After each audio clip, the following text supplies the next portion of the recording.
পুনর্বসু নক্ষত্রের বৃহস্পতি বৃশ্চিকের মঙ্গলকে দৃষ্টি প্রদান করবে। পুনর্বসু নক্ষত্রের দেবতা দেবমাতা অদিতি। ঋষি কাশ্যপের স্ত্রী দুজন, এক অদিতি এক দিতি। অদিতি থেকে জন্ম দেবতাদের, দিতি থেকে জন্ম অসুরদের। সুতরাং এই যে জন্মস্থান, এই যে মাতৃগর্ভ, এই যে মনের গর্ভ, এখানে আমাদের কি চিন্তা জন্মাচ্ছে সেখান থেকেই কিন্তু আমাদের মানসপুত্র তৈরি হবে।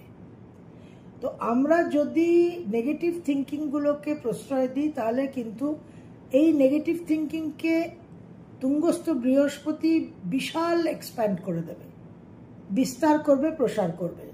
এবং বৃশ্চিকের মঙ্গলের মধ্যে কিন্তু সাধারণত পশুসুলভ লোয়ার নেচারটাই আমরা দেখতে পাই। সুতরাং ঈর্ষা, ক্ষোভ, রাগ, ক্রোধ, অ্যারোগেন্স, এনভি, প্রতিহিংসা পরায়ণতা, এই বৈশিষ্ট্যগুলো বিশেষভাবে মঙ্গলের মধ্যে একটা চাপা, একটা হিডেন কিন্তু তার এজেন্ডা থাকে।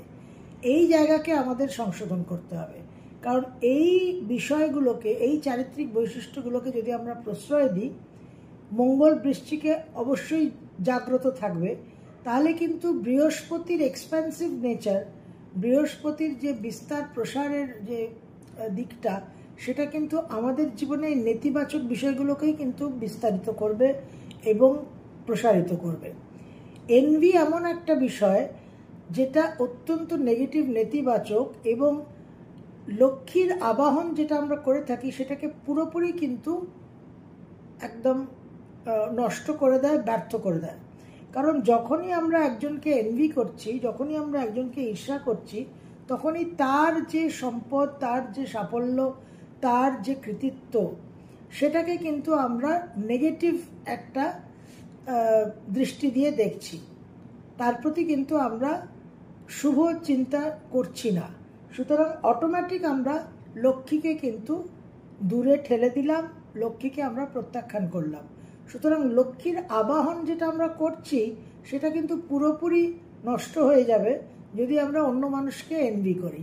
এবং বিশেষ করে এই সময় মঙ্গলের যত নেগেটিভ ইগোসেন্ট্রিক চিন্তাভাবনা আছে সেগুলো নিয়ে আমাদের ভাবতে হবে, সেগুলো থেকে আমাদের বাঁচতে হবে এবং সেগুলোকে বর্জন করতে হবে।